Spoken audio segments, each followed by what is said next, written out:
সন্তানকে কোরআন শিক্ষা দিতে হবে, যাতে আমার আপনার মুমূর্ষ অবস্থায় মৃত্যুর পূর্বক্ষণে আমার আপনার সন্তান বসিয়া বসিয়া আমার আপনার শিয়রে বসিয়া এইভাবে তেলাওয়াত করতে পারে। আমার সাথে পড়ুন, বিসমিল্লাহির রহমানির রহিম, ইয়াসিন ওয়াল কুরআনিল হাকিম, ইন্নাকা লামিনাল মুরসালিন على صراط مستقيم تنزيل العزيز الرحيم।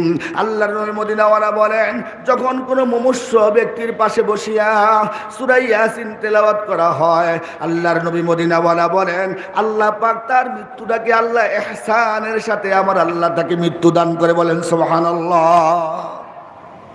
আপনার সন্তান যদি কোরআন পড়তেই না জানে, আপনার সন্তানকে যদি কোরআন নাই শিক্ষা দেন, তাহলে আপনার মুমূর্ষ অবস্থায় অন্তিমকাল যখন আপনি বিদায় নেবেন, তাহলে আপনার পাশে বসে কোরআনটা পড়বে কে? কথা বলেন, পড়ার মতো কেউ আছে?